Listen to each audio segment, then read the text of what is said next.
जासु वियोग विकल पशु ऐसे, प्रजा मात पितु जी हैं कैसे। बरबस राम सुमंत्र पठाए, सुरसरी तीर आप तब आए। मागी नावन केवट आना, कहे तुम्हार मर्म में जाना। चरण कमल रज कह सब कहाई, मानुष करनी करी मुरी कछु हाई। छोट शिला भई नारी सुहाई, पाहन ते न काट कठिनाई।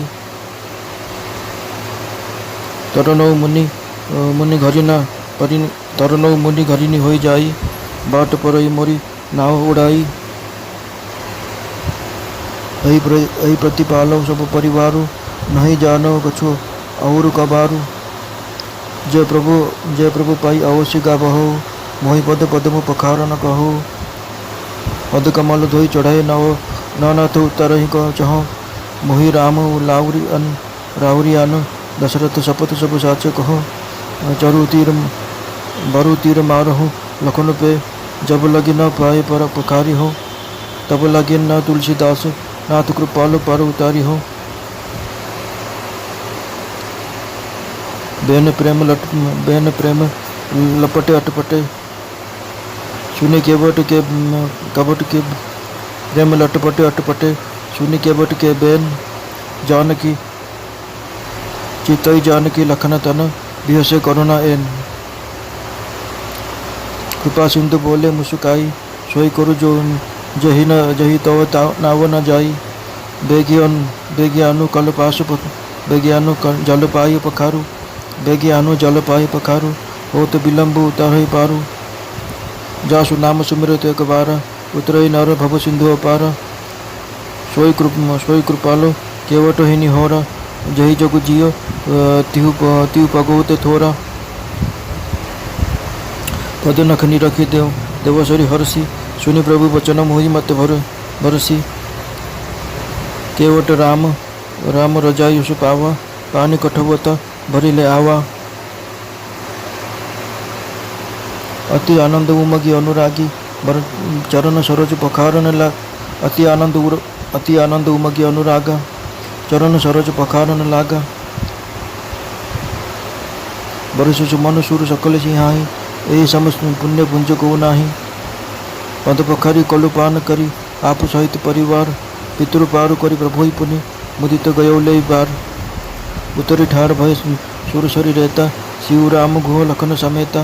केवट उतरी दंडवत कीना, प्रभु संकुचो ही यही नहीं कछु दीना। पिय काशी कान जाननी हारी, मन मुदुरी मन मुदित उतारी। कहे कृपाल रही उतराई, केवट चरण गहे अकुलाई। नाथ आज में कहा न पावा, मिटे दोष दुख दरिद्र दावा। बहुत काल में कीनी मजूरी, आज दिन विधि बनी भली भूरी।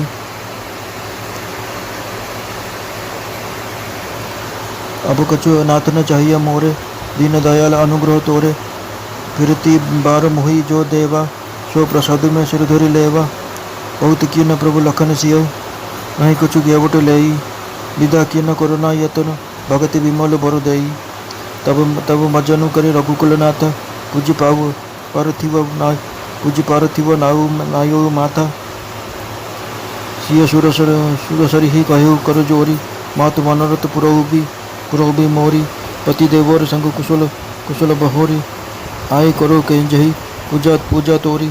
सुनिशिय विनय प्रेम रस साना, भय तभी विमल बारी बर। सुनिशिय विनय प्रेम रस सानी, भय तब विमल बारी बरवानी। सुनु रघुवीर प्रिय वैदेही, तव प्रभाव जग विदित न गेही। लोकपद हो ही विलोकत तोरे, तो ही से वही सब सिद्धि कर जोरे। तुम जो हम ही बड़ी विनय सुनाई, कृपा की निम हो दीनी बढ़ाई। तदपि देवी में देवी असीसा, सफल हो हित निज बागीसा। प्राणनाथ देवर सहित, कुशल कौशल आई। पूजी सब मन कामना, सुजसुर ही जग छाई।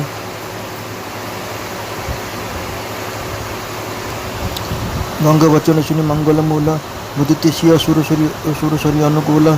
तब प्रभु बोहई कहु घर गाँव जाहु सुनत सुखु मुख बाहुर दाहु दीन वचन गुह कह कर जोरी बिना सुनाऊ रघुकुल मनि मोरी नाथ साथ रही पंथ देखाई कर दिनचारी चरण सेवकाई जय बन जाइबो जाई रहबु रघुराई परन कुटी में कर भी सुहाई तब मोहि कह जसी देव जाई सोई करी हऊ रघुबीर दोहाई सहज सनय राम लखितासु संग लीना गृह हृदय उल्लासु पुण्य गृह ज्ञाति बोली सब लीन करिपुर तो सुविधा तब कीन तब गणपति शिव सुमेरी प्रभु नाय सुर सरी मात सखा अनुज प्रिय सहित बन गवन कीन रघुनाथ ते दिन भयो बिटप तोर बासु लखन सखा सब किन्हो सपासु प्रातकृत करी रघुराई तीरथ राजु देखि प्रभु जाई सचिव सत्य सदा प्रिय नारी मवध सरिष मातु हितकारी चारि पदार्थ भरा भटारू पुण्य प्रदेश देश अति चारु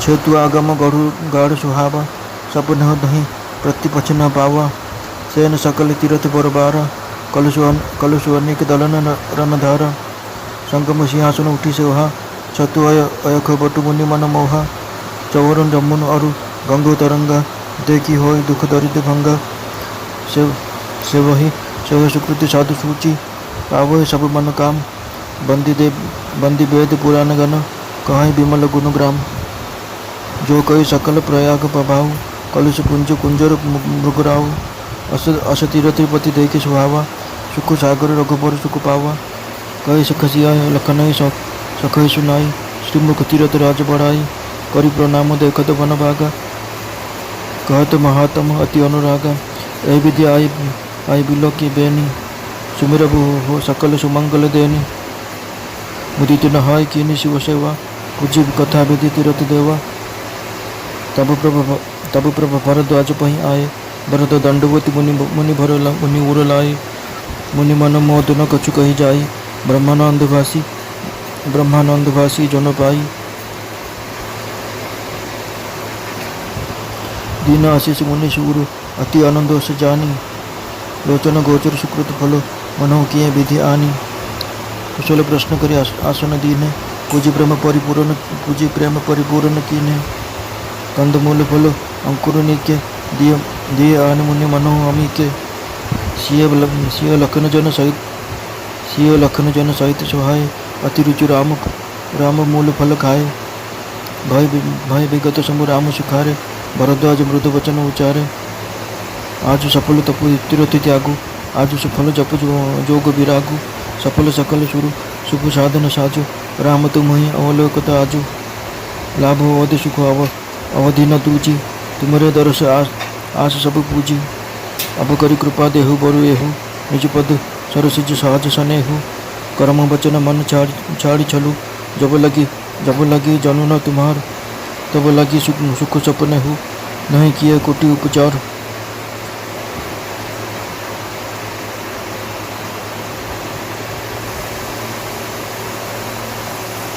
सुन मुनि बचन राम सकुचाने भाव भगति आनंद गाने तब रघुबर मुनि सहज सुहावा कोटि भांति कहे सब सुनावा सो बड़ सो सब गुण गण देहु जहि मुनास तुम आदर देहु मुनि रघुबीर परस्पर नवाही वचन अगोचर सुख अनुभवहि यह सुधि पाही प्रयाग निवासी बटु तापस मुनि सिद्ध उदासी भरद्वाज आश्रम सब आए देखन दशरथ सुवन सुहाय राम प्रणाम किन सब कीहु मुदित भय रही लोयन लाहु देहि आशीष परम सुख पाई फिरे सराहत सुंदरताई राम किन्ह विश्राम निशि प्रात प्रयाग नहाई चले सहित सिय लखन जन मुदित मुनि सुर नाई सप्रेम कहु मुनि राम सप्रेम कहु मुनि बाही नाथ कहिया हम कही मग जाही मुनि मन बिहसी राम सन क्या कहा सुगम सकल मग तुम गहु अहई राम सम कहई सुगम सकल मग तुम कह अहई साथ लागी मुनि शिष्य बोलाए, सुनि मन मुदित 50 गाए। सभी राम पर प्रेम अपार, सकल कहे मगु दाख हमारा, मन दीख हमारा।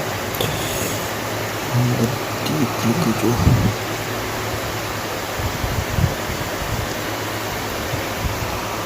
मुनि बटु चारि संग तब दीने, जिन बहु जन्म सुकृत तब कीने। करी प्रणाम ऋषि आयुष पाई, प्रमुदित हृदय चले रघुराई। ग्राम निकट जब निकसई जाई, देखई दरसु नारी नर धाई। होई सनात जन्म फल पाई, फिर दुखित मनु संग पठाई। विदा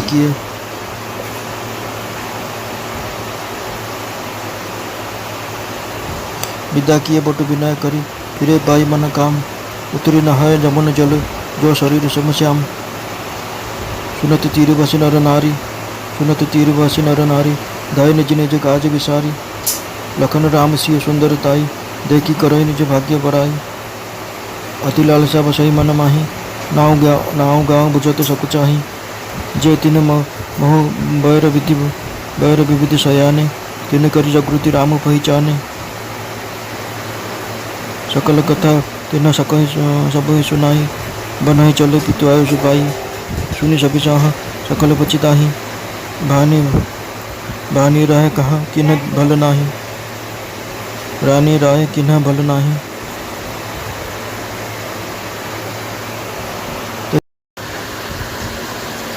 झुआंक विच्छेद पशु मैंने भी एपरी व्याकुल, विच्छेद प्रजा माता पिता किपरि जीवन धरिबे। श्रीराम सुमंत्र को बाध्य करी फेराई दे गंगा तट को चली आसिले। से केउटू डंगा आनिबाकू कहले, किंतु नाउरी डंगा आनिला नहीं। से कहला, मु तुमर प्रभाव भल कर जाने। समस्ते कहते तुम पाद धूली मनीष गढ़ीदेवा भली किसी जड़ीबूटी रही। तुम पाद लगे क्षणे पादर बाली पड़ी पत्थरटे सुंदर स्त्री पलटि गला। मो ना खंडिक तो काठ तो पत्थर प्राण नुहे, तेणु मो ना भी मुनि स्त्री पलटि जीव। ना खंडिक उभे गले मो जीवन उपार्जन रास्ता भी बंद हो। मुझे ना खंडिक साहाय्य मो परिवार चलाऊँगी। मत आउ किछि काम जना नहीं। हे प्रभु, जदि तुम निश्चय नई पारि हेबाकु चाहुच, तेबे प्रथमे मते तुम पादपद्म धोईदेवा को अनुमति दियो। हे नाथ, मु तुम पादपद्म को पादर बाली माटी धोईदेवा पर ही तुमको नारे चढ़ाइबी। मु तुमठारु किछि चाहू नहीं। हे राम, तुम राणी राम दशरथ को राण पकाई सब सत कहूँ। लक्षण मते तीर मारी दियंतु पछे मु पाद धोई नदेला जाए। हे तुलसीदास नाथ, हे कृपालु, तुमको नई पारी कराइबे नहीं।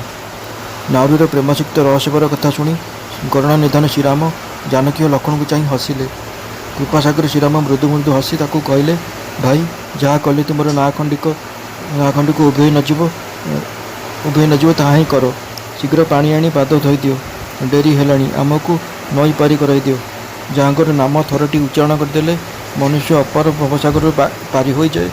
एवं जे बामन अवतार जगतटाକୁ ନିଜର 3 ପାଦ ଠାରୁ ବି ଛୋଟ କରିଦେଇଥିଲେ।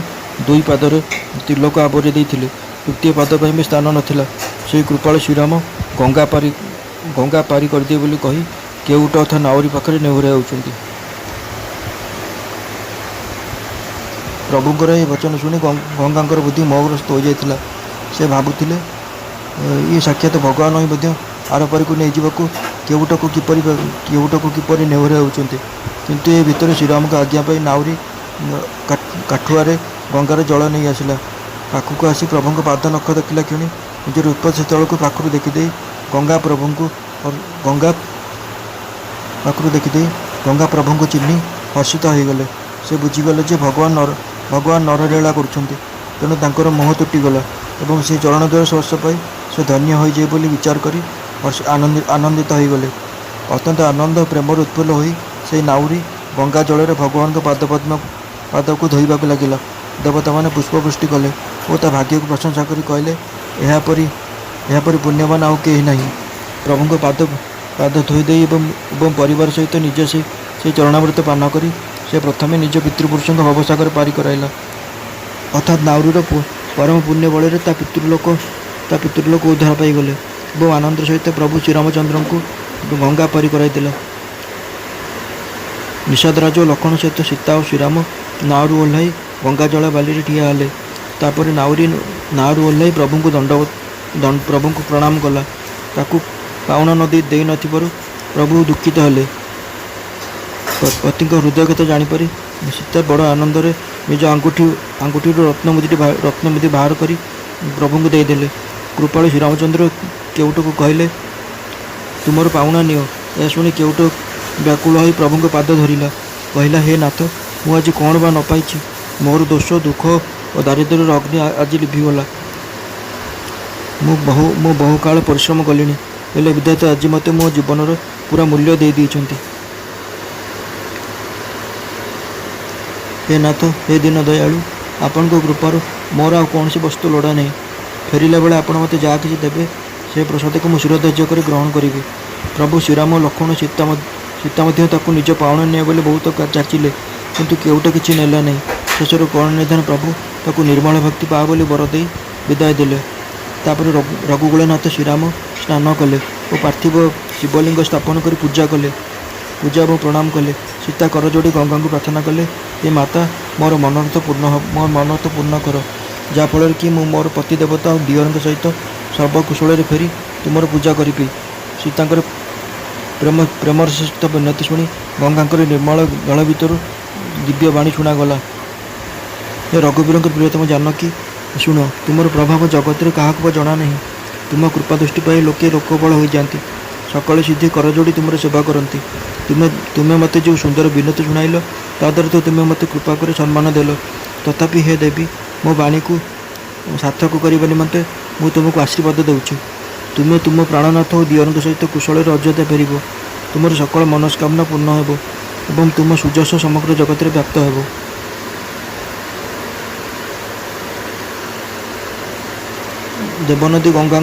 ଦେବନଦୀ ତଥା ସର୍ବମଙ୍ଗଳର ଆଧାର ଗଙ୍ଗାଙ୍କର ବଚନ ଶୁଣି ସୀତା ଆନନ୍ଦିତ ହୋଇଗଲେ।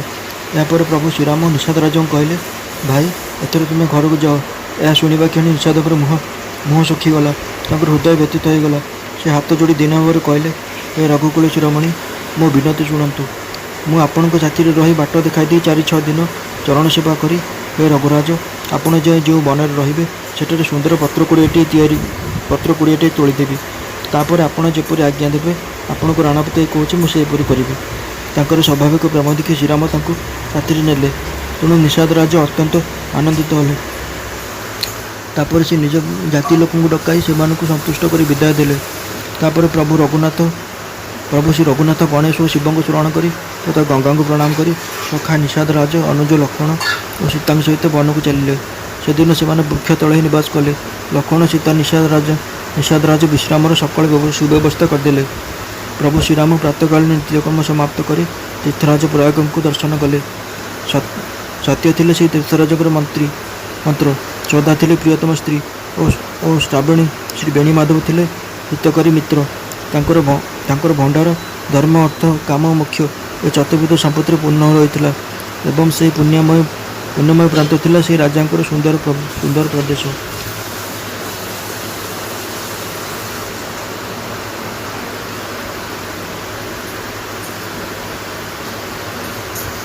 ରାଗକ୍ଷେତ୍ର ହେଉଛି ସେ ଏକ ଦୁର୍ଗମ, ସୁଦୃଢ଼ ଓ ସୁନ୍ଦର ଦୁର୍ଗ, ଯେଉଁଠି ପାପରୂପୀ ଶତ୍ରୁମାନେ ସ୍ୱପ୍ନରେ ବି ପଶିପାରନ୍ତି ନାହିଁ।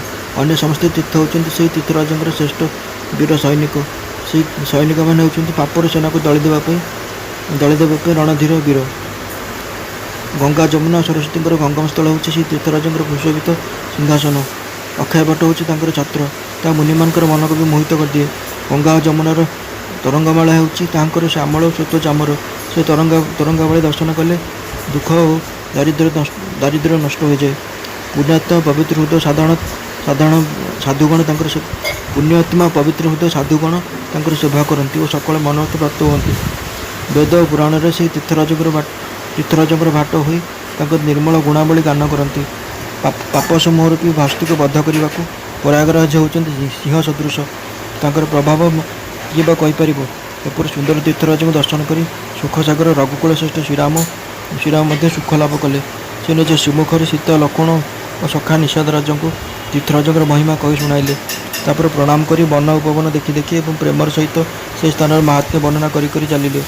एपरि भाବରେ श्रीराम आसी त्रिवेणी दर्शन कले, जहाँकि जार स्मरण मात्रे मंगलप्रद होता है, जार स्मरण मात्रे मंगलप्रद होता है। तापर प्रभु आनंद मन में त्रिवेणी स्नान कर शिवंकर पूजा कले और विधिपूर्वक तीर्थ देवता मानक पूजा कले।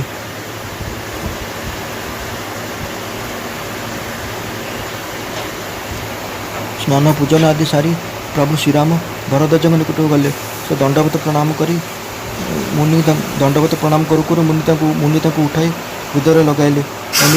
मुनिवर मन में जो आनंद अनुभव कले ता देखि मन है ब्रह्मानंद राशि मिलगला।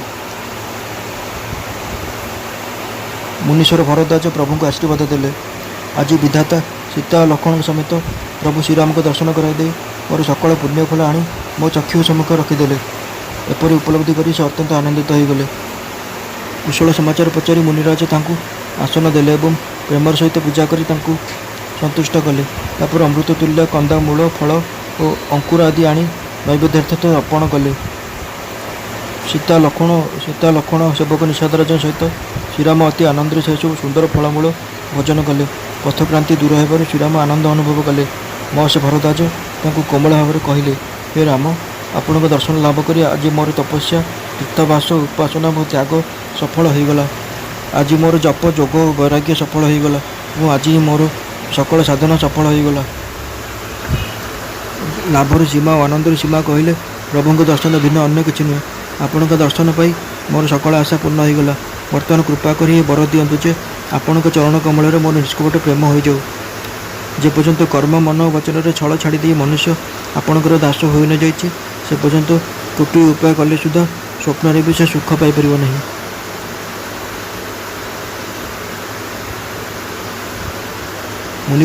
मुनिकर वचन शुणी तांकर भावभक्तिपूर्ण आनंद तृप्त हो भगवान श्रीराम लीला दृष्टि संकोच बोध कले। निजर ऐश्वर्य लुचाई रखी श्रीराम भरद्वाज मुनिकर सुंदर सुजस नाना प्रकार वर्णना कर समस्त शुणाइले। से कहले, मुनीश्वर, आपण जहाँ को आदर सम्मान दियंती से ही बड़ और से ही सर्वगुण निधान। एपरि भाव में श्रीराम और भरद्वाज मुनि उभय परस्पर प्रति विनय प्रकाश करी अनिर्वचनीय आनंद अनुभव कले। श्रीराम और लक्ष्मण सीता आसी समाचार पाई प्रयाग निवासी ब्रह्मचारी तपस्वी मुनि सिद्ध और सन्यासी समस्ते दशरथ को सुंदर पुत्र द्वय को दर्शन करने निमंते भरद्वाज आश्रम को आसिले। श्रीराम समस्त को प्रणाम कले। नयन लाभ पाई समस्ते आनंदित होगले और परम सुख लाभ कर आशीर्वाद देवाक लगिले। श्रीराम को सौंदर्य प्रशंसा करी विदाय नेले। श्रीराम सेठे रात्रि विश्राम कले और प्रातःकाल प्रयाग स्नान कर प्रसन्न मन में मुनि को प्रणाम कले। मुनि को प्रणाम करिया पर सीता लक्ष्मण सेवक निषादराज सहित सेठे विदाय नेले। जीवा समय बड़े प्रेमर सहित से मुनि कहले, हे नाथ, आमे क्यों मार्ग जीवु दयाकोरी कही दिंतु। मुनि मन मन हसी श्रीराम कहले, आपण निमंत्रित तो समस्त मार्ग सुगम। तथापि तांका साथी जावाई मुनि निज शिष्य मान डाकिले। श्रीराम साथी जावा कथा शुणिया मात्र आनंदित हो प्राय 50 जन शिष्य चली आसिले। श्रीराम प्रति समस्त अपार प्रेम थिला। समस्ते कहले, हाँ, आमे बाट देखीचु। भरद्वाज से मध्य 4 जन ब्रह्मचारी को श्रीराम साथी पठाइले। से सतरे बहु जन्म धरी पुण्य अर्जन करथिले। मुनि को प्रणाम करी आज्ञा नहीं श्री रघुनाथ आनंद मन में आग को चलिले। बाटरे से जितेबाला कौन गाँ पाखे जाते से गाँव नर नारी धाई आसी से अपूर्व शोभा दर्शन करते ताद्वारा मनुष्य जन्म सार्थक कर सनाथ हो जाते। मन को नाथ सहित पठाई दे निजे सहित जाई न पारिबारु से दुखरे फेरी आसुले। किछि बाट गलापर श्रीराम विनय सहकारे 4 ब्रह्मचारी को विदाय देले। से निज निजर मनवांछित पदार्थ अर्थात अनन्य भक्ति पाई फेरी आसिले। तापर जमुना नदी पार हो सारी समस्ते जमुना जल स्नान कले। से जल श्रीराम को शरीर समान श्यामल होता।